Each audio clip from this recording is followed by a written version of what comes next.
Before we start, I want to ask you a small favor. If you enjoy my content and want more of the horror stories, don't forget to press the like button, subscribe to the channel, and leave a comment. This will help me a lot in spreading my videos and attracting more viewers.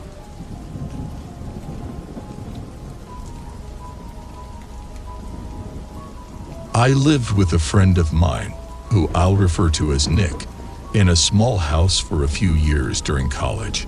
He was my roommate for the first year, and then we decided to move out of the dorms and share the rent on a house since we both had decent enough jobs. This was both of our first times renting a place, so we didn't really know how to budget properly. After a few months, everything was okay. But it was almost a year in when we realized that this place was eating up both of our bank accounts. So, the obvious solutions were to either move out or find another roommate. Neither of us wanted to leave, so we started the search for a roommate.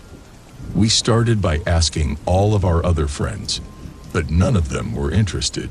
So really the only option was to put up a post online. I made a post on Facebook Marketplace, and Nick made a post on Craigslist. Again, neither of us had ever done this, and it felt kind of weird, but we knew we didn't have much of a choice.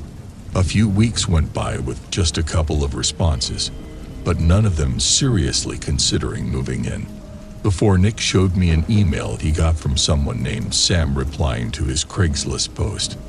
The guy seemed legit, and the following day, he came over to view the house. I should mention he was a couple of years older than us and had just graduated, but he seemed pretty nice and looked clean and everything. So we were glad to have him. He agreed to the split of rent and moved in the next week. In the few months following, Sam would hang out with us a lot, and we actually got to know him pretty well. But then all of a sudden, he became very closed off for some reason.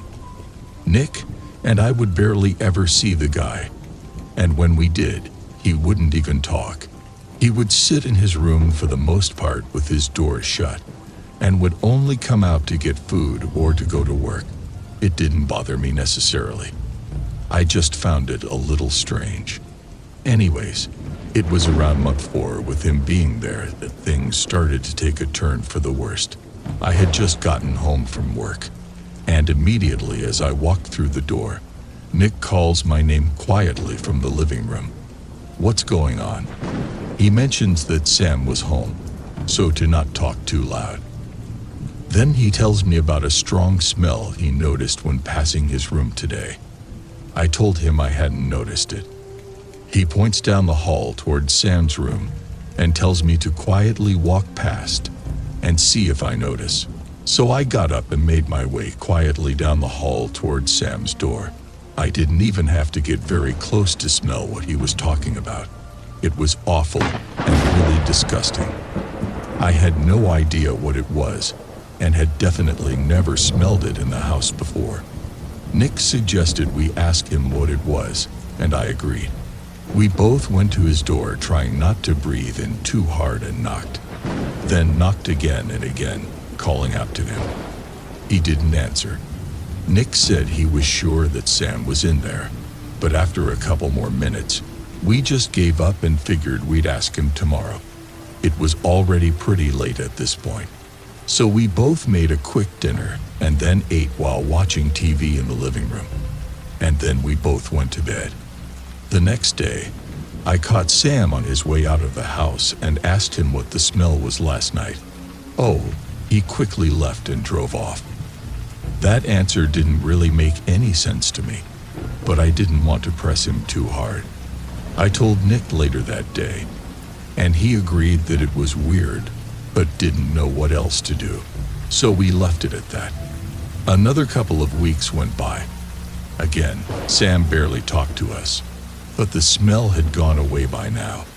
I got home from work late one night, and Nick and Sam were both in their rooms already asleep, probably, so I pretty much went straight up to my room and fell asleep as well. But sometime in the middle of the night, I woke up hearing some movement below my room, which was where Sam's room was located downstairs. I listened for a couple of minutes, trying to figure out what he was doing, but eventually, I fell back asleep. The next morning, Sam ran out of the house to go to work as usual. However, he didn't return home that night. Another couple of days went by, and he still hadn't come home. I called him multiple times, and his phone instantly went to voicemail. We were actually starting to get worried and decided to check his room to see if there were any clues as to what was going on. His room was pretty messy and actually kind of looked like a lot of his stuff had been packed up and taken out. I also found a pair of glasses in his drawer with some other random belongings, which was weird because Sam didn't wear glasses. He left some clothes and all of his furniture behind though, which made us believe that he didn't just move out suddenly. Nick ended up calling the police to notify them about Sam possibly being missing, and an officer arrived that night to investigate and ask us questions. We told him everything we knew and let him look at his room. Nick also gave him a picture that we had taken together back when Sam first moved in. After that, we didn't get an update until a week later. A different detective called us and informed us that the identity of the man in the photo with us was not Sam. They said a family member recognized them as their missing son who had been gone for almost a year. After that, the case got a lot more complicated, and we didn't have much helpful information because the guy pretty much lied about everything he told us. So after a little bit, we lost contact and stopped getting updates. As far as we were told, the man was just some regular guy that was living with his parents who suddenly went missing for no known reason. He never came back to our house though, and I'm not sure if he was ever found. It's definitely the most interesting and creepy experience I've had though. Just knowing that I was living in the same house as someone who made up a completely fake identity and was legally missing gives me chills every time I think about it. It's pretty hard not to assume that this man was trying to hide from the police because of something he had done or was still doing. Story 2. Craigslist is not something I would use often. I mean, less than once a year for sure. But sometimes it's just the easiest way to sell something that would otherwise be impossible to sell quickly. However, after this happened to me about 3 years ago, I never used Craigslist again. I was 22 at the time and lived in a very small house with a roommate of mine for over a year before he moved out. The lease ended in a few months anyway, and without a roommate to split the rent with, I could no longer afford the property, so I had to move out as well. It wasn't too hard to find an apartment, but it was way smaller than the house was. This meant that I pretty much needed to get rid of all of my furniture. The couch was basically unused, and my roommate and I bought it just over a year ago when he moved in. So it would be a total waste to just put it on the side of the road for someone to pick up. The thing was expensive, and I could really use any extra money to help with the move. So of course, I resorted to Craigslist. This was my first time ever selling anything on the site, as I was always the one to buy stuff instead. I'd never had any weird experiences aside from just the awkward feeling of being in someone else's house and meeting a stranger. Though being the person selling this time, I felt much more comfortable since I would be at my house. Anyway, it took a bit over 2 weeks for someone who was seriously interested to reply to the ad and asked to come check it out. He ended up calling me to ask a few questions about it. Honestly, it made me feel better since I assumed he was probably just trying to be safe and make sure I wasn't some creep. His name was David, and he told me that he moved into a new house and needed some cheap furniture to fill the space. I mentioned that I was in the exact opposite position, leaving my house for an apartment. He responded politely, asking why I was leaving, to which I told him that my roommate left, so I couldn't really afford it anymore. He sounded nice though, which I guess made me tell him more than I should have. We set a time after we were both off of work on a Saturday evening around 6 o'clock. When that time came around, I left the front door open and waited. I sat on the couch for over an hour just waiting for the guy to show up before eventually shutting the front door and going to the kitchen to make some food, assuming he just bailed on me.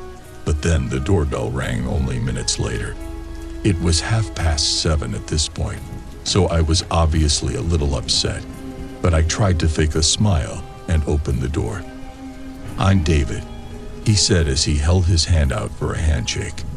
He was a tall, larger man with a very large grin on his face. I shook his hand and invited him inside, showing him into the living room. He looked at it for a second, nodding his head in approval before I heard footsteps outside the front door, followed by an opening and 2 more men walking inside. "Sorry, these are my buddies that are moving in with me. Hope you don't mind," David said.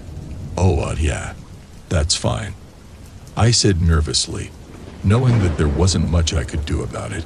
Honestly, I was starting to get really uneasy though, and had a bad feeling in my gut.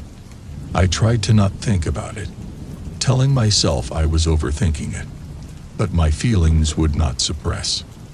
David walked to the other side of the couch and knelt down a bit as if he was inspecting something. Then he stood back up. "What's this over here?" he said, pointing down at the side of the couch. With the other 2 men standing behind me, I reluctantly walked over to where he was standing and looked down at the couch. "I don't see anything," I said. He pointed again, as if he wanted me to get down and look. The 2 other men came closer, standing in front of me while David was behind me. Slowly, I knelt down and looked at the side, still not seeing anything. I could feel all of them breathing over me, making me feel powerless and terrified. "I'm just messing with you. There's nothing there," David exclaimed, giving me a hard pat on the back as I stood up. I let out a nervous chuckle and moved a few steps away. I could see the other men had creepy smiles on their faces as they looked at David as if plotting something. I tried my best to remain calm and think of a way out of this situation, but they were in my house. I couldn't just leave, and I was too scared to ask them to leave.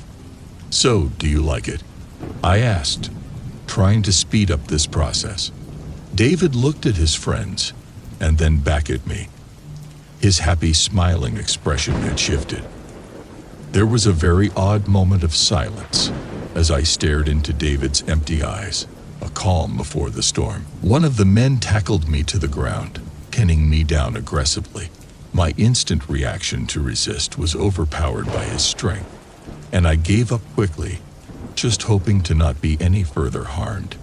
David and the other man ran through the house, looting it of everything valuable, creating chaos and mess in all of the rooms.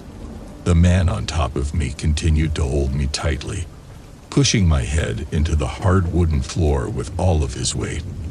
After a few minutes, David called out by the front door, and the man got off of me and ran out of the house.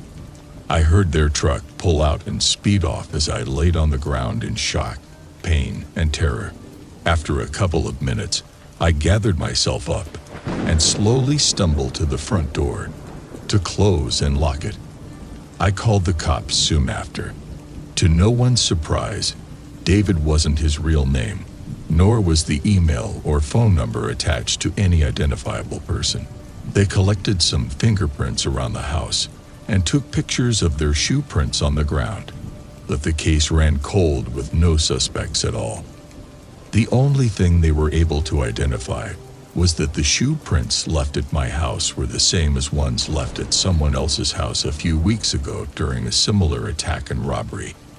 That person was also alone in their home. It's suspected that they try to find those who live alone, so obviously, I kind of set myself over by telling the man about my roommate who had left. Either way, that experience has caused me a lot of stress and anger. I was blinded by the feeling of safety being in my own home. and was taken advantage of because of it. Sites like Craigslist are dangerous, and people need to be more aware of the dangers of willingly inviting unknown, seemingly innocent people into their homes. To story 3. My mom raised me as a single parent. At the time of the story, I was 21, male. So most of you are probably wondering why I was still at home and hadn't moved out yet. I suffered from real bad anxiety. I didn't really ever want to leave the house, and I put part of that down to just never having a dad or a father. My mom and her sisters were always anxious themselves, so the whole environment of the house and my upbringing was bad. I'm not saying she didn't care for me, but as we sat there at the dinner table eating dinner, it was so quiet. It was so lonely. Growing up had been quite a sad, dark time for me. But it was getting to a breaking point where even my mom was threatening to kick me out if I didn't at least get some kind of income coming into the house. At the time, she was relying on stimulus checks, but she also worked part-time in a little shop down the road. It didn't bring in very much money at all, barely even $1,000 a month. Our rent was also subsidized by some charities in the government, but that was soon coming to an end because of my age. At this point, I was really worried and scared. I genuinely believed my mom. She sat opposite me at the dinner table. She would stare at me occasionally, stern-eyed. Our relationship had crumbled and got worse over the years. It had got to the point where I knew she was being serious when she threatened to kick me out if I didn't at least pay some rent. She wasn't nasty. I remember her just saying, $100 a month will do. Well, take what you want from that. Some people think that's hideous, and some people think that's way too much. But at the same time, I don't really know what to think of it. Do you guys pay rent to your parents? In this time, I was thinking of what job I would need to get. Obviously, they were the worst of the worst, like cleaning toilets or some really bad borderline illegal things. I had severe anxiety. Did I already say that? Yeah, I know. It's obsessive, but obsessive to the point where I knew I couldn't get a job at Walmart, Target, or anywhere like that, let alone McDonald's or a drive-through job. This was when I turned to the site Craigslist. I needed this.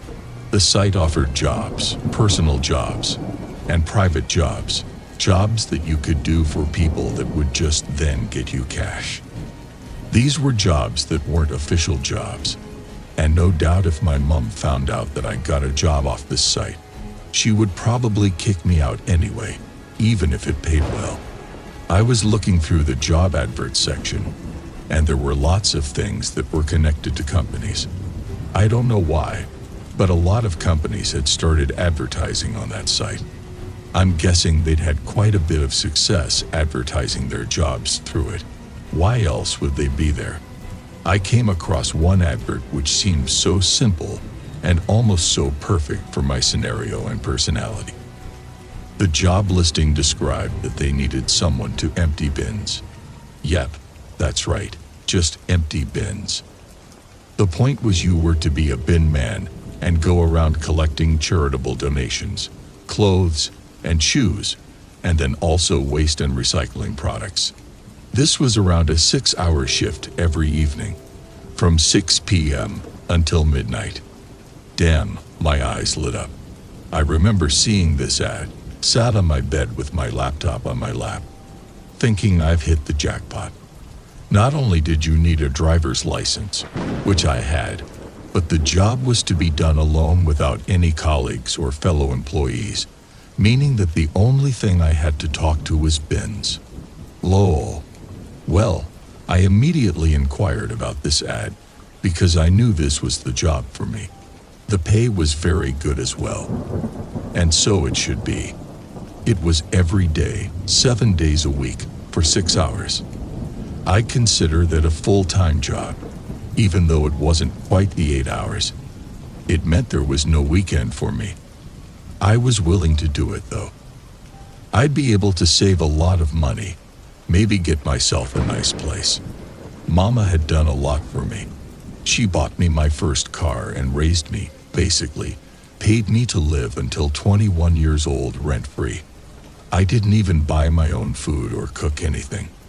I was starting to become ungrateful, and it was this Craigslist ad that would let me turn around my life for good.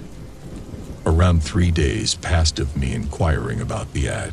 No one got back to me very fast. I was almost expecting an instant reply, but I didn't really know how interviews went or how employees would reply because I never applied to anything. In this case, after 3 days, the person replied on Craigslist, saying that they would be interested in interviewing me. Already, my nerves were tingling. The anxiety was going through the roof. Oh, I have to do an interview to get this job. Well, I sucked it up, bit my tongue, and ended up going to this interview. I made up the story to my mom that I had managed to get a job at the local 7-Eleven. I didn't tell her where it was because it was non-existent, but she was kind of dumb enough to believe me. I went down for the interview. It was in this room connected to this building at the end of, like a library. It's hard to describe. I parked up in the parking lot and was instructed to just wear smart casual. Don't know why. If I'm intending to empty bins, it didn't make any sense.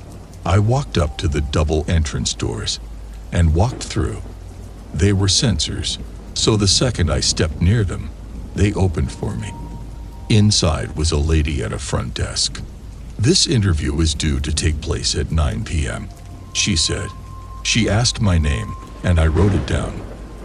They checked me in. It was a building to do with waste disposal and management, and I'm guessing this was a whole company. After this, I sat down and was told to wait for a few moments until the guy would come out and get me. Who the guy was, I had no idea.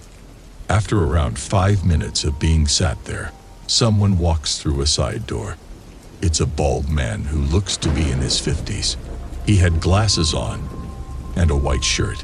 He had smart suit trousers and smart suit shoes. He looked like he had been working for around 24 hours without sleeping. He called me through by my name. I got up and stuttered a bit. My nerves were starting to take control. We got into his room, and I sat down opposite him. On the desk, I could feel my heart pounding. My hands became clammy and soaking wet with sweat. I tried everything I could to control myself. But after all, what could go wrong? I wasn't here to be a president of the United States. I was here to empty bins and collect recyclable items and clothes. The interview went surprisingly well. The guy's name was Durek, and he was one of the managers who was basically assigned with employing people. He was friendly and pretty chilled out. He was drinking Gatorade throughout the whole interview, and even offered me a bottle, which was kind of funny. He asked me questions like, what's my background? Have I ever worked before? I was dead up honest with him. He made me feel at ease, and I genuinely didn't feel awkward telling him the truth. I told him the story of my dad. My dad passed away when I was 2 years old in a car accident. Me and my mom survived. And since then, we've been struggling. Or she's been struggling. I told him that this was my opportunity to turn everything around. It seems like my story of harsh life. Well, it worked. But it wasn't a lie, it was the truth. He shook my hand and guided me out the door, telling me that I would get an answer and results within the next 24 hours. Sure, I did. It turns out I got the job. He sent me through all the details and gave me the address of the section that I was to go to in that building to get my uniform, shoes, and also ID. After this, I was to go out into the parking lot and use one of the dustbin vans. That's what they call them. You basically throw the trash cans in the back, and there's different sections for each waste. Clothes and shoes or donations would go into one part of the van, the plastic in another, and general waste in another. you wouldn't mix it all up. Obviously, the dustbin van was pretty difficult to get used to driving, seeing as I came from a Toyota Corolla and went to a van that was around triple the size, not only in length, but also width. The width was the worst one because it meant that going on some narrower roads was a nightmare. It took me a while to learn how to judge this vehicle, but eventually I got used to all the stops, the routes, and the pickups. It was me on my own, and my shifts went fine for the first week or so. Eventually, I started noticing abnormalities. One thing I noticed was that at one of the pickups, this was a particular pickup near a Walmart parking lot, there were around 5 bins, which were all general waste, and then there were 3 which were clothes and shoes donations. These were people who would just throw away their shoes because they didn't fit anymore, and they wanted to give them to homeless people or people who needed them badly. I used to go there and collect all of it. I'd always do the general waste first and get that out the way. Most of it stunk and would have me gagging most of the time. By my second week, I started wearing a face mask, which kind of helped, and I would peg my nose. The clothes and shoes would be things like trainers, Nikes, and Adidas. Just shoes for running or tennis, or usual sports like soccer. In this case, I noticed that by the second week, there was this rather putrid smell that seemed to be coming out of the 3rd shoebox. The charity that took these would clean them obviously before giving them to people in need, but it was up to me to transport them in this stinky state. As I approached her, this wasn't a normal cheesy shoes smell, not the normal sweaty body odor t-shirt smell I was used to. Instead, this smell was putrid. It was permeating the air all around within a 20-foot radius of the bins. Something wasn't right at all. It was a late one. I only had an hour until I clocked off. It was one of my last drop-offs. At this point, I was wondering what to do because I didn't really want to go near it, as I almost knew for certain that my instincts were telling me there's something in there that shouldn't be. I had a job to do though, so it would be my job to find out what that thing was. My imagination started running wild, thinking of all the crazy things I could have found in there. Dead animals, rodents who'd climbed in there and been trapped. Many, many things, perhaps even cranky type things. I would always find things in the bins that shouldn't be there, and it was my job to try and allocate them where they should be. But what I was about to see that night, I was never prepared for. No amount of training on this job would have prepared me for it. I went up to the 3rd bin, and it got worse. At this point, my pegged mask was doing nothing. It was not holding back the stench one bit, and I still found myself almost vomiting up my dinner from that night in my own face mask. I unlocked the bottom of the bin to start emptying the contents from within. At this point, it's all normal things. Clothes, shoes, underwear, even the usual things I was used to. But the smell was horrid. Nothing like any smell I'd ever smelt before. And trust me, some of these trash cans absolutely honk. They have decaying, fermenting fruits, some of the general waste without moldy food, with rodents and pests and maggots eating it. You name it, I've seen it. But I hadn't seen what I saw this night. As I'm emptying the contents of the 3rd clothes and shoes bin, eventually I hit something hard with my hand. I thought to myself, no shoe or piece of clothing feels this hard. It was like I touched a ball, a bowling ball. I pull it out, grabbing hold of it, knowing that whatever it is, it shouldn't be in there. As I pull harder, I realize in my gloves that it's covered in something sticky, a layer of something rubbery, wet, or liquid. The harder I try to pull this ball-like object, my hands just slip away at it. I don't really know how to describe it, but it would be like imagining a baseball or a bowling ball covered in wax. When you try to pull it or pick it up, your hands just slip and slime everywhere. I tried my best. I reached in with my left hand, still almost vomiting up in my own face mask. I was bent down, crouching, with the latch now open to underneath the bin. Most of the contents were scattered all over the floor. This wasn't protocol, but I didn't care. I needed to know what the hell this was. I pull out, and with one last yank, I go flying backwards, almost onto my head, to do a backwards roly-poly. With me is the hard object in my hands, except I still haven't got a look at it, because I almost rolled backwards. I turn my head, thinking that I'm about to see a bowling ball or some type of hardened soccer ball or football. But instead, to my absolute horror, there's a human face, slimed up, decayed, and eaten away by maggots. I'd never dry heaved so aggressively in my entire life. I dropped the head on the spot, and I remember feeling like I was going to pass out. The first thing I did was take both of my gloves off and throw them on the floor next to the skull. There was still meat.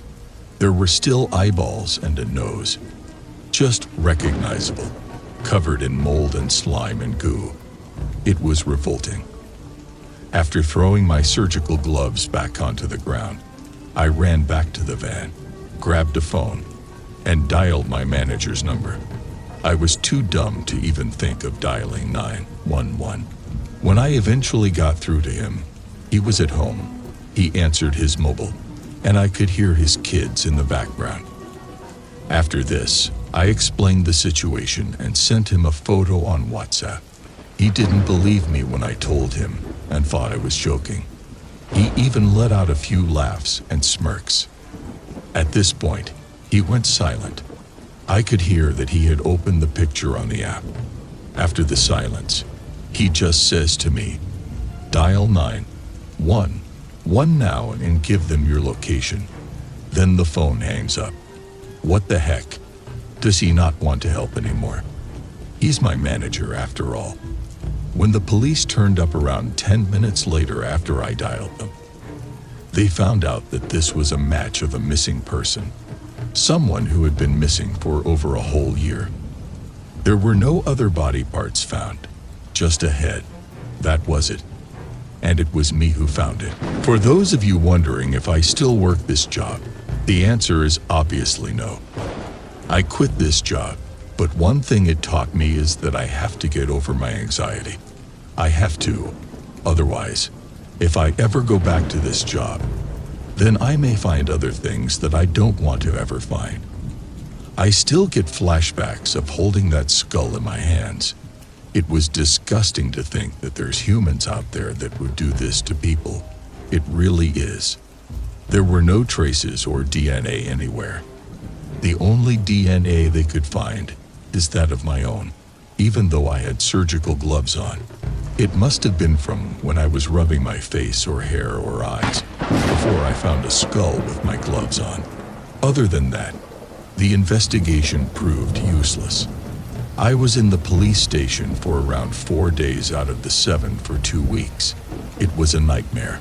It meant that I couldn't really work properly, and somehow they thought I was a suspect and had to investigate me and my family thoroughly. Story 4. I used to work for a big maid company, but I left after my ex-coworker told me that she was making more than triple just working by herself and listing ads on Craigslist. So of course, I looked into it and eventually began doing that as well. I was making amazing money for close to 7 months before anything weird happened. Ever since, I have never encountered someone that creepy, and I hope I never do again. I had answered a usual email from someone asking me to clean their house. The way it works is they tell me what rooms they want me to do, and I charge the price based on how long I think it will take.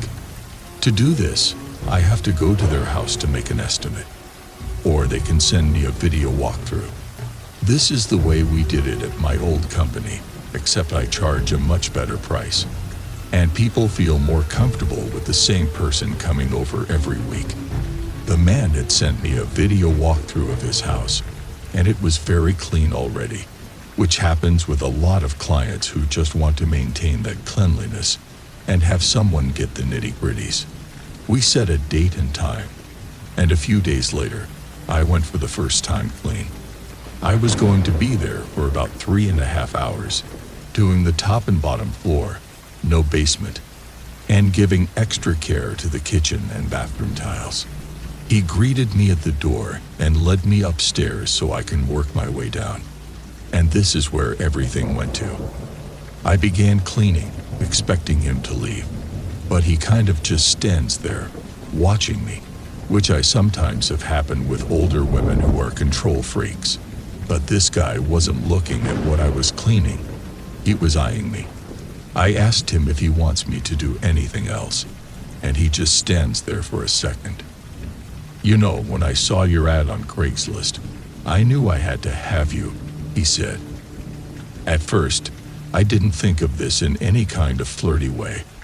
I just saw this as some older white guy telling me, a Mexican woman, that I was meant to be good at cleaning. I didn't really care. I've heard it all the time. They usually just say things out of ignorance. But I wanted the money, so I kept my mouth shut and faked a response. "Oh well, thank you." I usually ask that people stay out of the room though. "It's just easier to clean that way," I said. He said, "No problem." But clearly there was because while he left that room, he went to the room just across the hallway and sat on the bed and watched me from there. At this point, I was getting creeped out, and the thought of him watching me for 3.5 hours was very unsettling. I had an idea, and after I dusted, I started to vacuum, going behind the door so I could move it, leaving it only cracked open slightly so that for the rest of this room, at least he wouldn't be able to look at me. I just had to get through this day, get paid, and never come here again. I moved to the bathroom that was connected to the room. I was about 20 minutes in and scrubbing grout when I felt that I was being looked at again. I turned around, and sure enough, he was there in the doorway. "Sorry to bother you. I forgot to tell you to leave the vanity as is. It was my wife's. She died years ago in 09. It's been really rough going through all that, so I want to preserve it," he said. I said okay, and after a moment of silence and awkward staring, he finally left. I wondered why he didn't just put in special instructions to not touch the master bathroom vanity if it were so important. But as I was cleaning around it, I noticed there was some makeup on the counter that I knew had only come out a few years ago. This was 2017, and he said his wife died in 2009. But the makeup lying on the counter had a few products that came out no earlier than 2015. And I knew this because I was excited when they came out. And for what it's worth, if this vanity had been preserved, it would have looked a lot worse. If I wasn't sketched out before, I definitely was now. Thankfully, for the rest of the time I was upstairs, he didn't look at me or talk to me. I was dreading going downstairs, but I was halfway done and just needed to get the rest of it over with. I got to the kitchen and started there. From the kitchen, you could see the living room, and again, something was off.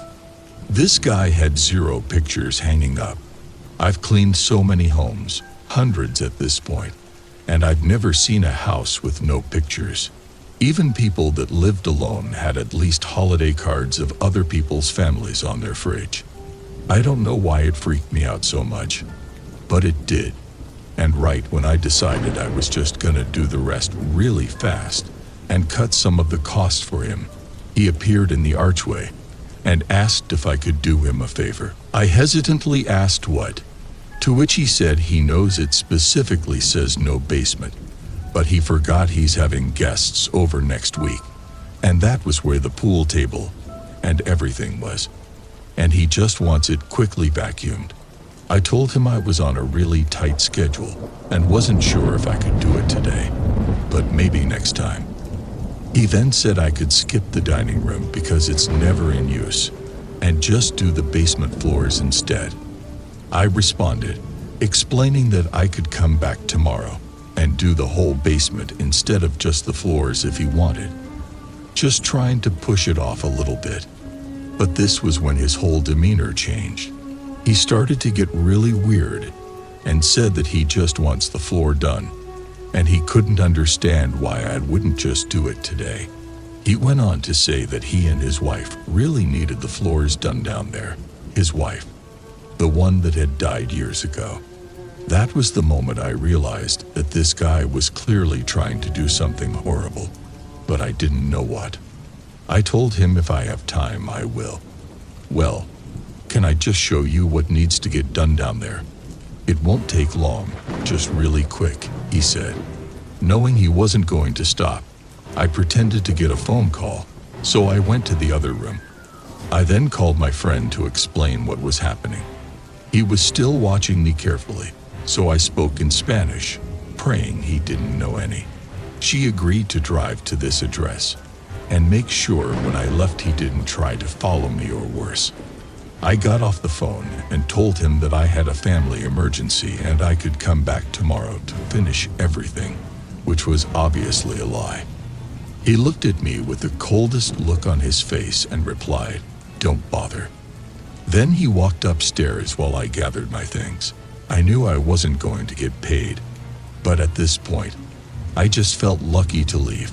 My friend got there while I was loading my trunk, and the guy was staring at me through the window the entire time. I left, and when I got home, I called the police to tell them what happened, but there wasn't much they can do since he didn't break the law. He was just being creepy. They basically just told me the obvious, not to go there again, which I clearly wasn't going to. Just a reminder for everyone, if you provide a service through sites like Craigslist, there is no sure way to tell who's weird and who's not, so make sure to trust your gut, and always let someone know the address you're going to, and when you're supposed to leave, just in case. I don't know what was wrong with that guy, or what he had planned for me in that basement, but I hope nobody else has to find out. Story 5. One day, this story isn't your usual Craigslist horror story. Hey, I'm 28, female. When I was 21 years old, I had one of the most embarrassing things happen to me in my entire life. I was struggling for money. Things were tough. And I fell out with my mom pretty bad during the year of around 2008. At the time, I was wondering really what to do with my life. I wanted to become a hairdresser, then a dancer, then a singer, but these were just really my childhood dreams. I didn't understand how I could simply be this dumb. Most people grew out of their childhood dreams by the time they reached 15 to 18 years old. But there I was at 21, still believing my little old self. Eventually, I got desperate. Mom was this close to kicking me out of the house if I didn't get a job. I had no choice. I got a small part-time job at the side post office down the road. It was tiny, but it was a good part-time wage. And more importantly, it kept my mom quiet. In the meantime, I hadn't had the best of upbringings. I was an only child, and my father left when I was 2. Mom and Dad broke up, and they never even saw Dad after that. It does leave a hole, a void within me. I feel kind of lost, and I wish I knew who he was. Mom tried to make contact with him again when I was 10, but she couldn't seem to get contact at all. He was from another state, and although he was living with us at the time, he decided to just up and leave. Mom describes him as a bit of a bum. He had no job, and she always puts it on herself, saying that she was stupid to have a kid with him. I know she was keeping it low-key though, as it made me feel guilty, like I was an accident or I somehow shouldn't have been there, a product of their foolish actions. I couldn't help but feel this way growing up, like I was pathetic, useless, and really just a burden on my mom. Once I got that job at the post office, I felt slightly better with my self-confidence. I got used to interacting with people, taking parcels, and handing out letters. Don't get me wrong, it was boring as hell, but still, it was something that got me out of the house and got me some money. I was able to start helping my mom with paying the rent and the bills. That was the most important. I saw the smile on her face, so she was now happy that I was making something of my life. I decided to go back to college as I dropped out when I was 20. I went to study art, even though Mom told me there's not really any jobs in it. Screw it. It was my passion, and I was still making an okay part-time wage at the post office. I worked at the post office for a couple of years. By my second year, something dreadful happened. My mom lost her job, which meant we now solely relied on my income to pay the rent at the end of each month. Basically, 95% of my income went down on rent and bills. It was uncomfortable. I didn't like it, but I needed to do it. Mom kept trying to look for more work, but at the time, for some reason, couldn't get any. During this time, she met a guy called David. David was a guy who she had been dating for a couple of weeks. He didn't really know about our situation. He had come around a few times. He was average height, wore normal clothes, and was like any old guy you'd meet at Walmart. There was nothing particularly attractive about him. But at the same time, I was just happy for my mom, knowing what she had been through. For her life finally, she was about to turn everything around. Mom was 20 years older than me, or just below that. Actually, she had me quite young when she was around 19. At this point in my life, I started to worry.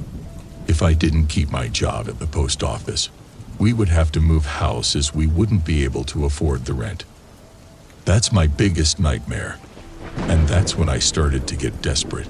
Throughout the course of the next few months, Mom kept trying to find odd jobs here and there. She really struggled, and eventually, David did find out about how we were living. He started trying to help by sending us $100 each week. That was more than helpful. And to be honest, I felt guilty, and I think my mom did too. I needed to find more ways of making money, and I needed to find them fast. The first thing I started doing is very sad. It's very embarrassing. And to be honest, I don't even want to share it with you guys. I have to. Otherwise, the story doesn't make any sense. I started going on social media. I used apps and chat rooms to try and meet people, particularly older men. Then I started selling photos of myself. Yes, I think you can guess where this is heading. At first, I used to sell bundles for $5, $10. If I messaged enough guys, especially the right kind, I could get around $40 per day just doing this. That was more than enough to make us feel more comfortable. That was for sure. Things got out of hand when I started doing meets. It's disgusting even thinking back, but I guess at this point, I was an official working girl. I put an ad on Craigslist discreet section, and this is when I started getting people flooding into the inbox. I had to sift through who were the serious people, and before I knew it, I had a whole army of hungry men, many between the ages of 30 and 60, waiting to give me hundreds, sometimes even thousands of dollars to do weird and strange things with them. I would sift through each Craigslist message and find the least sexual ones of guys that said they just wanted to be humiliated, dominated, or they wanted to be dressed up in weird outfits and me do funny things for an hour or two, ones that didn't really involve any physical contact. I would accept. It was disgusting, but it made a hell of a lot of money, way more than the post office job. And at this point, I was starting to feel embarrassed that I might bump into one of these old guys coming into the post office. It was a Friday night. I'd come back from a shift down at the post office, and had plans to go and meet a man around 20 miles away. I started doing further out calls. At first, I get the bus, but occasionally I try and get my friend to drop me off there. I think she kind of got the gist of what I was doing, but she wasn't really very judgmental, and she loved me for who I was. She knew I was going through tough times, so I made it happen. When I got back this evening, I noticed that David was sat in the front living room. There was some weird, awkward tension between Mom and David. Something wasn't right. I caught Mom in the kitchen and kind of whispered with a lower tone, "What's wrong with you guys?" I said to her, "She's washing something up in the sink. We had an argument." "Never mind. It'll be okay." They never argued, so this caught me off guard a bit, but I accepted it. I guess all couples have their first argument eventually, so this was theirs. I thought nothing of it and went back to my room and decided to prepare for the meeting. To get to my room, I had to walk back through the living room. This is where David was sat down watching TV. As I walk out of the kitchen and into the living room, I barely look up, but I instantly notice that David stood up off the couch, and he now has his coat and jacket on. He looks at me and puts his hands up as if to say bye, with a slight wave. I look at him and say bye back. He calls out the same to my mom, but she chooses to ignore him. She seems super pissed with him, and I can't blame her. He was a bit of a loser. He left and drove away. I prepared. I was about to be picked up by my friend Sarah in the next 10 minutes. This order was a man who asked me to dress up as Wonder Woman, kind of like a naughty outfit that exposes a lot. Then he wanted me to use a whip on him, dress him up in latex, and humiliate him on the floor. This became a common theme, and it's one of the things I advertised on Craigslist. I turned down all the people just looking for casual meets, anything sexual or with physical touch. It was a big no-no. This was going to be a $300 order, so I had to make the most of it, as it was 1 hour long. Sarah came to pick me up, and I'd made myself ready. Obviously, I didn't put the suit on or costume until I get to the client's house. Sarah drove me over until it was around half a mile away. Then she dropped me off at the street, and I walked the other half mile. When I got to the apartment door, I realized that I couldn't get in because there was some issue with the door. Then I realized it was locked because only the residents are allowed in the hallways. I had to press the number and buzzed up to number 11, which was this guy's property. It took him a while to answer. I pressed it a few times and was just waiting. At this point, I was a bit worried that I have to call Sarah back up and tell her that it had been canceled. But sure enough, a voice calls over the speaker. The voice was all muffled and crackly. The sound on this speaker thing or buzzer machine was absolutely crap, but it was enough to enable the guy to unlock this door to let me in. I heard it beep, and then the door opens. I made my way up to the second story where apartment number 11 was located. When I made my way up the steps, because there were no elevators, I turned and made it. Then I walked down the corridor and found 11. When I got to number 11, I planned everything out perfectly. I always took mace with me and other forms of protection, but up until this point, I'd never ever had to use any of it. Now, this probably isn't going the way you're expecting. No, I wasn't hurt. I wasn't grabbed. I wasn't assaulted. Yes, the man did want me to dress up as Wonder Woman. He did want me to whip him and dress him up in a latex suit. But as I stood there staring at the numbers 11 on a wooden door, all of a sudden, I hear it unlock. Then the door opens inwards, and to my absolute disbelief, there stood in front of me was my mom's boyfriend, David. For 5 seconds straight, we just stare at each other in the eyes, as if to say, "Oh, this is embarrassing." I don't know who was more embarrassed, The fact that he knew I was a working girl, or the fact that I knew he wanted that weird done with him. For a while, this 5 seconds felt like 5 minutes. Neither of us said anything, and David didn't look like he wanted me in the apartment. I made the decision to literally turn left and walk directly out back into the corridor where the stairwell was. I looked over my shoulder as I opened the door to the stairwell, and sure enough, David had slammed the door shut. My heart was pounding, and I could feel my palms getting clammy. And immediately, I grabbed my phone out of my handbag and called Sarah. She answered. She was driving back at the time. I planned to get the bus back, but screw that. I told her there was a change of circumstances, and I needed her to turn around and come pick me up. The great friend she is, she did it. When I got back home, there was an awkward silence in the air. I told my mom that I was going partying with Sarah, and had to come up with an excuse as to why I'd only come home 30 or 40 minutes later. It was kind of weird, but the weirdest and worst thing out of all of it was I think I ruined their relationship. Mom thought it was simply just an argument between her and David that day. Yeah, they were kind of pissed off, but she couldn't understand why David never reached out to her ever again after that. And I know why. And it's so embarrassing. I'll have to live with this memory for the rest of my life. After this incident, I swore to stop doing this and try and find more work elsewhere.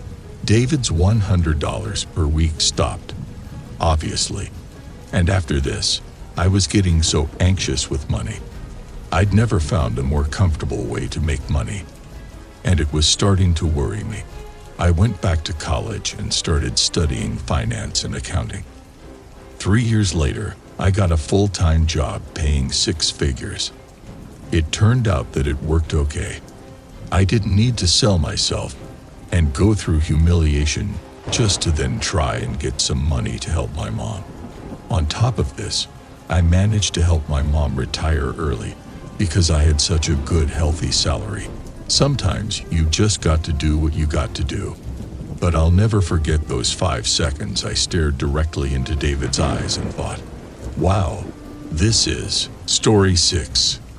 I'm a 25-year-old male, and this happened to me 3 years ago. I had just signed the lease for a small house in the town I lived in. Having been living in an apartment for a few years, I didn't have a lot of furniture or large house decorations to fill the space in my rental. While I had a decent-sized couch and TV stand, I only had a mini TV that I wanted to put up in my bedroom since it was so small. Not having a ton of money to work with, though, I took to Craigslist to find a larger TV for the living room. I found a few nice flat-screen TVs listed on the site. They were all over my budget, though, and honestly, a lot nicer than I actually needed. I just wanted a large TV to fill the space in my living room. I didn't actually care about the quality of the picture on the TV. Anyway, I finally found one that seemed to work with what I needed. It was cheap, large, and was said to be in working condition. It was an old flat-screen TV from probably 10 years ago. Compared to today, they aren't even considered flat screens anymore, as they're usually 3 to 4 inches thick and really heavy. I sent the owner an email and continued with my search. Finding nothing else worth looking into, I just hoped for the best with that one TV. It wasn't until the following morning that I received a response to my email. The owner introduced himself as Mitch and said he'd love to show me the TV whenever I was available. I don't know if I just read it in a weird way or what, but he seemed to be over-the-top excited about this. It made me a little uncomfortable, but I just figured it was a happy old man or something. I said I could do any day this week after I got off work at 6, and Mitch said tomorrow at 6:30 would be perfect for him, leaving his address at the bottom of the email along with the Google Calendar invite to an event labeled as Craigslist TV. I accepted it, though I wasn't really sure what the purpose of it was. and it was definitely not a normal thing people do, but it didn't affect me in any way. I got my truck empty out, and the next day I went to work, then went straight to his address afterwards. It was dark out by now, and when I pulled into his driveway, I saw all the lights were on inside. I checked one last time to make sure I had all the cash on hand, then got out of my truck and went to the front door. Walking up, I could see that the front door was partially open. There was no screen door or anything, just one main door. Thinking it was left open for me, I leaned over and peeked inside but didn't see anyone. So I rang the doorbell. Right when the bell rang, I heard something drop on the far end of the house. Then it went quiet. There was something about that noise that made me start getting nervous. After a moment, I decided I had a bad feeling about this and was just going to leave. But then footsteps came from behind the door, which then opened slightly wider, revealing a man. "Need something?" he said, half his body still behind the door. "Oh, yeah. I was here to look at your TV. We scheduled for 6:30 today," I replied. The man looked at me for a second. All right. He opened the door completely and let me inside. I will say at that moment I knew something was wrong. He wasn't acting at all like he was in the emails. I expected a happy old man, not a large, grumpy, middle-aged dude. But I was already inside by the time all the alarms were going off in my head. The TV was in the room right next to the door, so he stood there while I looked at it. Yeah, this looks good. I'll take it," I said, not even knowing if it worked or not. But I wanted to get this over with quickly. I held out the money. He looked at it for a moment, then back at me. He reached out and took it, then shoved it in his pocket, and without giving me any time to react, he grabbed me by the shoulder and shoved me back towards the door, yelling at me to leave. I didn't argue. I sprinted out to my truck and drove away. Not long after, I pulled to the side and called the police to let them know I'd been robbed. The whole time I was just thinking about how stupid they were meeting me at their own house, robbing me, and letting me go, knowing that I knew where they lived. But when the police got to the house and called me back, I was in complete shock hearing what they told me. Over that week, though, things became more clear. The man I met at the house was not Mitch. The owner of the house was found unconscious in the kitchen. Thankfully, he survived, though he had some pretty bad injuries. The man I met at the door was another customer Mitch was meeting from Craigslist to pick up some kitchenware he was also selling. He ended up beating him, robbing Mitch, likely just minutes before I showed up. What's even crazier is that Mitch had sent that man a Google Calendar invite as well, and the man accepted it, probably unknowing that it showed his email, which just so happened to be his first and last name. He was caught within a few days. During this whole case, I got to actually meet Mitch, and he was indeed a happy old man, even despite what happened to him. Story 7. I used Craigslist many years ago to find a room for rent. I was looking for a house to stay at and be able to split rent with a roommate or roommates. It took maybe a week to find a place that was suitable for me and several phone calls with the owner before I was ready to move in. The owner, who was to be my roommate, seemed like a really normal, nice guy who was similar in age to me. He told me all about the place and what to expect, and I also felt like we connected well. With everything seeming perfect, I was getting really excited. I didn't have much to move, so I packed it all up and stuffed it in the trunk of my car. And in just a few days, I drove out 30 minutes to my soon-to-be home. It was located outside of the main town, and in more of a woodsy terrain. It had a long driveway leading far from the road. Pulling in, though, it was not as I'd expected. It was a very old wooden home. I knew it was passed down from his parents. but this place looked to be at least 100 years old. The pictures of the inside that I'd seen on Craigslist looked to be fairly modern, so I assumed they had to have done some pretty big renovations. I left everything in my car as I went up to the door and knocked. Aaron, the owner, came and showed me around. While the outside was not so impressive, the inside was the opposite. Very well maintained, clean, and definitely had been renovated not long ago.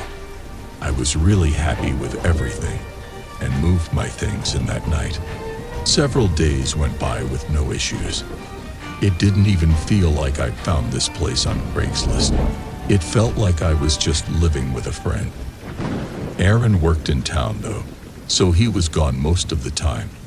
And I worked from home, so I got to have the whole house to myself. Well, not the whole house. There was one door that was always locked. It wasn't any of my business, and I knew that, so I never brought it up with Aaron. But it still got me wondering. It was almost definitely the basement door, but this was odd because he said the house was a one-story home, not mentioning anything about having a basement. Another couple of days went by before something happened. Aaron brought home some fast food for dinner, and then went to bed early because he had work the next day. I stayed up a while longer, then did the same. Laying in bed though, I had trouble falling asleep. There wasn't any reason for this. It was just one of those nights. But after a while, I heard Aaron's bedroom door open. I was listening because there was nothing else to do, but no sounds came. I waited a whole 2 or 3 minutes before he started walking slowly down the hall towards my door. Just as he was passing though, he stopped. I heard the floorboards creak followed by the door thump softly, as if he was pressing up against it. He stayed there behind the door for a while. I don't even know how long, but then he walked away, not back toward his room, but the other way toward the main hallway. Then a door opened and closed. I didn't know what to think. It was really weird and creepy, but also I'd known Aaron for a while now, and didn't see him as a weird person. But what was he doing? And where did he go? I stayed awake as long as I could, waiting to hear him come back, but he never did. Over the next few nights, I noticed the pattern. Every time I would go to bed, about 30 minutes later, Aaron would open his door, stand still for a minute, then walk to my door, stand still again, then leave and go into the locked door. He never slept in his room. He always slept somewhere behind the weird locked door. What made it so creepy was that he was trying so hard to keep a secret from me. I decided one night that I was going to figure this all out because I was beginning to feel unsafe. I went to bed and waited for Aaron to do his usual routine. He opened his bedroom door and walked over to mine. Then, as soon as I heard him unlock and open the other door, I got up and quickly went into the hallway, catching him standing by the open door. He looked back at me, clearly startled. "Hey, is everything okay, Aaron?" I asked. He just stared at me, eyes still open wide from the scare I gave him. "Why do you keep going to that door every night?" I broke the silence, getting impatient. We were standing on opposite sides of the long, dark hallway, but I could sense that something was wrong with him. We stared at each other still, and I took a step closer. "Aaron." As soon as I spoke his name, he ran around the corner and straight to the back door, opening it and continuing to run for the trees. I looked out the back door, seeing him disappear into the dark woods. I was shaking, horrified at what just happened. I have no words to describe the unknown thoughts running through my head. I closed the back door, then grabbed a knife from the kitchen and walked over to the door Aaron had opened. It was, in fact, a basement, but there was no light switch, and it clearly had not been renovated like the rest of the house. The walls were old, decaying wood. I debated whether or not to go down. I was so intrigued and curious, but terrified as well. The longer I stood there, the more afraid I became.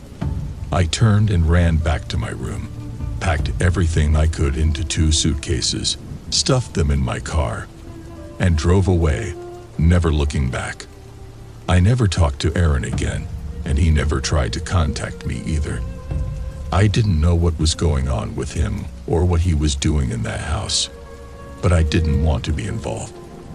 After a while, I forgot about it, but almost 5 years later, I found myself wondering about it again.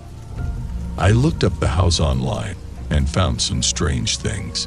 It had been torn down years ago. There was an article from 5 years ago, just a few months after I left, stating that the house was abandoned.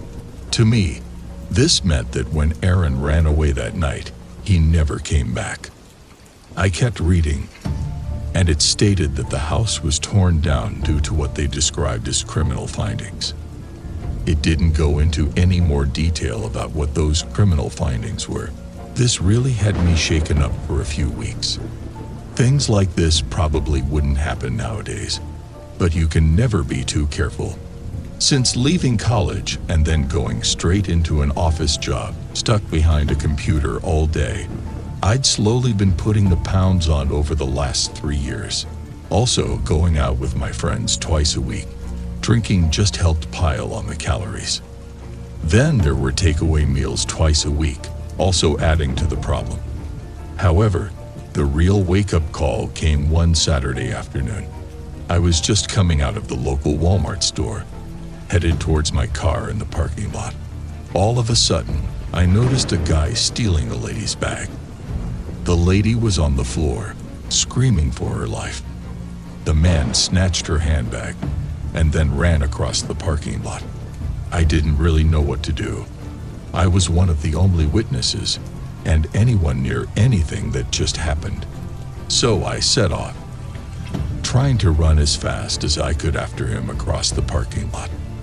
As I went by the time I'd run the length of the parking lot after him, I was gasping for breath. I had sharp pains in my chest area and thought I was about to die.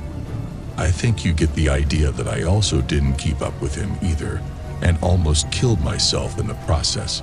I said to myself, I saw the guy jump the fence at the end, and then he just disappeared. I sat down on the ground and leaned up against a parked car. Christ, I said to myself. I used to be a college runner.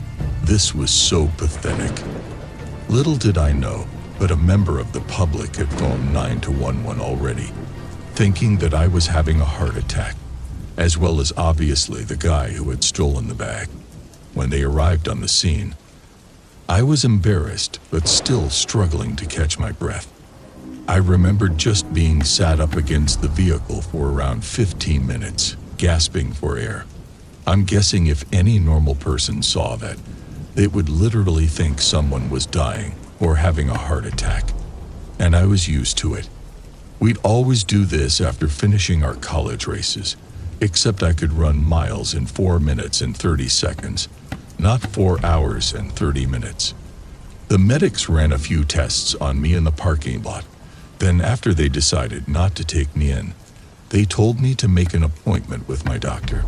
My breathing rate wasn't good, and my oxygen levels were pretty low. They also said that my blood pressure was almost through the roof, but not at a dangerous enough level to take me into the hospital. I felt more embarrassed than anything with the large crowd that formed a circle around me while I was being checked out by the medics. The very next day, I phoned up my doctor's surgery and made an urgent appointment.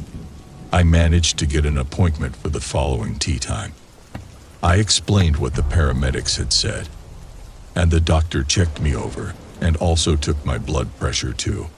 Once the doctor had completed all the tests, he turned to me and said, "Luke, sit down, please."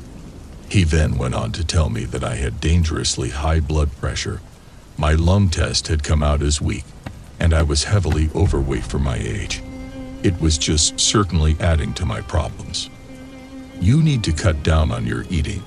and the amount of calories that you're consuming. And you certainly need to start doing some light exercise like swimming or cycling to burn off the excess calories as well, he said. I then had to look at the calorie-reduced meal planner that the doctor had given me to see what ingredients I needed to get in. I was far from sure how the cooking would go, as I was mainly used to food being delivered ready to eat, or just putting something in the microwave, like a TV dinner. I knew after the incident I needed to get my act together, or the next time, I might have a heart attack or stroke. I started out buying a cheap pair of running shoes and running around my house. But to be quite honest, I wasn't too keen on the way people looked at me. I looked like an idiot, and it took a toll on my knees for the first couple of weeks. After about 15 minutes of huffing and puffing like a steam train, and being an embarrassing red color. To top it all off, I was sweating like a bear in a sauna. I stuck with it for around 3 weeks before deciding that street running just wasn't for me. One of my friends, Cooper, suggested I get some basic gym equipment for home use. Nothing fancy to start, he said. Something along the lines of a few dumbbells, just average weight, some 10 kilos, some 15 kilos, and some 5-kilo dumbbells. Maybe a rowing machine or a static bike, and a workout mat. He also said, don't buy new. You can get some good kit on Craigslist if you take your time looking through the ads. He also said, when purchasing the rowing machine or the bike, do go check it out first to make sure it performs okay, and that the belts and bearings are not really worn or damaged.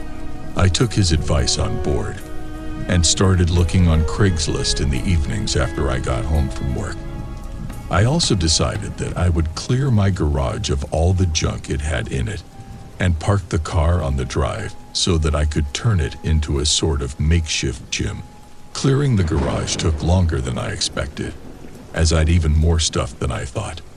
But eventually, I managed to clear a good space and stored all the remaining items around the outside walls in neat boxes and racks on the roof.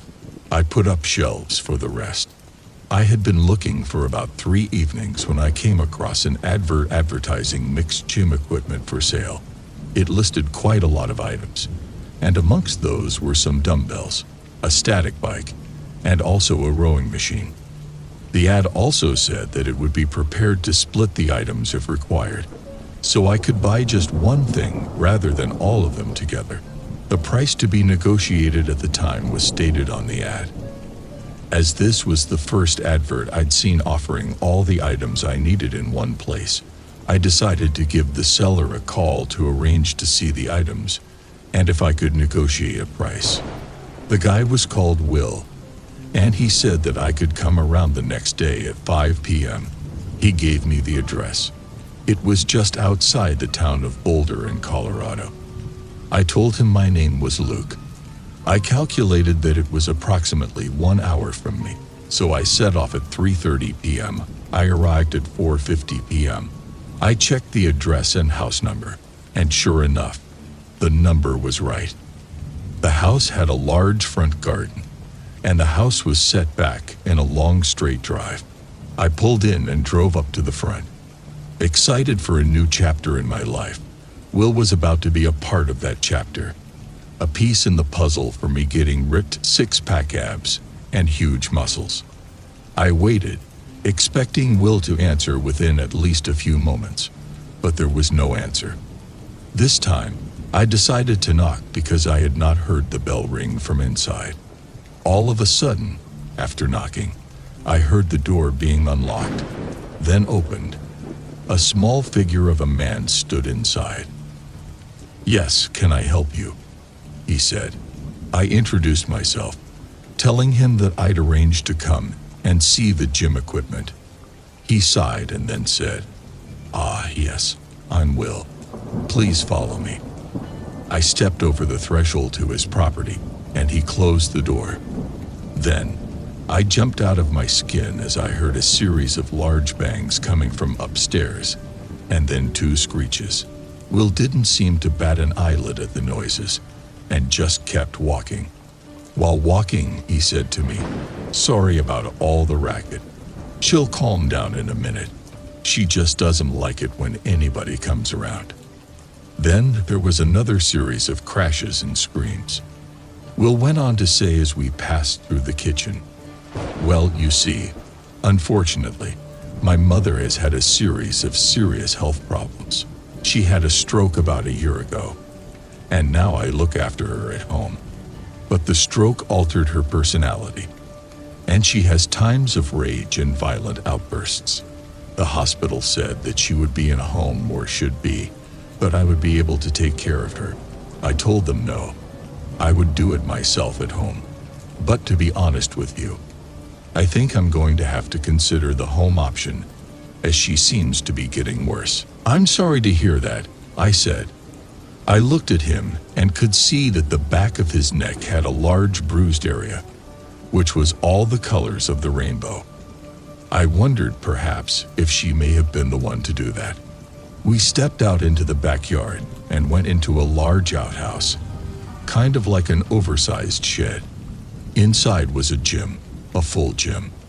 Will said that he used to work out there 4 times a week, but when his mom became ill, and she became more and more demanding, he said that it was lucky if he even got in there twice a week to do a workout.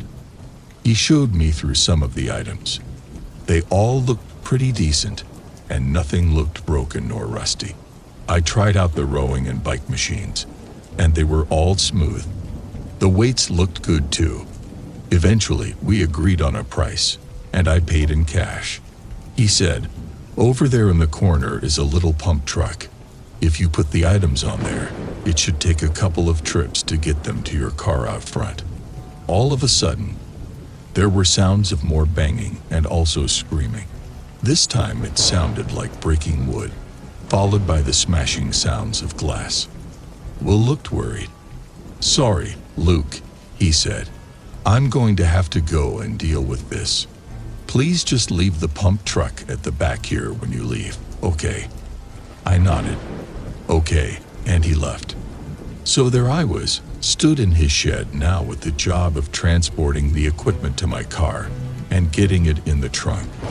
I couldn't figure out whether this was off their wells or if he was going to come back out. But judging by the fact that he had told me to take the pump truck and put it back in a certain place, told me that he wasn't coming back out. After dealing with his mother, I took the weights around and opened the back tailgate up to put the weights in. Then I went back for the rowing machine first, and then the static bike. Both were put in the trailer I'd attached to the back of my car, and I made sure they were strapped in tight as could be. I put the pump truck around the back as asked, and once finished, I went back to my car and checked the trailer. I put the tailgate down and got into my car. As I reversed up, I had one more look at the house, and I thought about how difficult that situation must be for Will. I felt bad for him. He was still quite a young guy living with his mother like that, all alone. It must be hard. I thought my situation was bad in that past week, but there's always someone in a worse place. Anyway, as I pulled around, I noticed that the front door was now open. I wondered if Will had maybe come out to say bye, but I couldn't see him, so I just set off, reversing down the drive.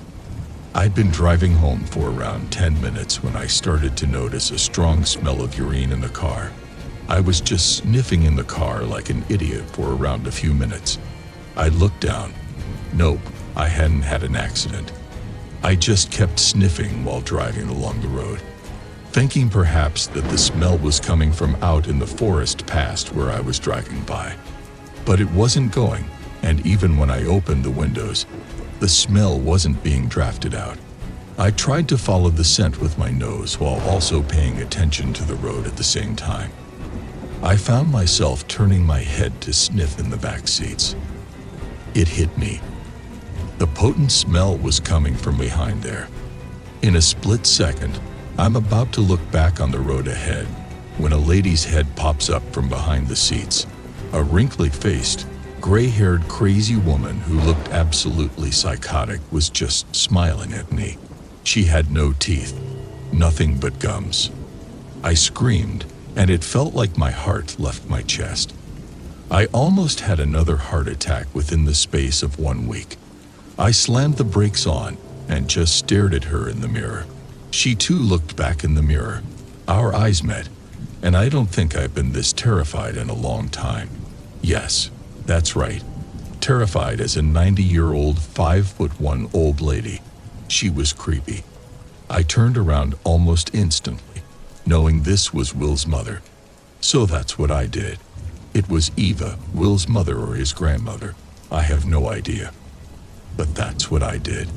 She must have had him when she was old because she was damn old, and he was still fairly young. I reversed on the highway. We won't mention how illegal that move was. Then I went back and turned off at the interstate section. At this point, I remembered just heading back down his drive. Driving way too fast, kicking up all the gravel and stones behind me. The guy must have looked out his window and thought, "Dan, he's angry or something." I sold him. Well, it's either that or he knew that she was missing, and he was panicking trying to find her. We got back to the house, and she refused to leave the truck for ages. I ran back up to the front door, and Will was stood inside. The door was propped open. He knew she had gone missing, and he said that she had smashed the window upstairs, climbed out onto one of the balconies, climbed onto the ledge, and somehow jumped down from part of the roof. The sloping part. How she didn't break her ankles is near a miracle. It turns out she was in her late 70s, although I thought she was in her 90s. I guess no teeth and all the wrinkles made her look worse. But like I said, the woman's been through a lot. She had had a stroke, and it altered her way of thinking and her behavior.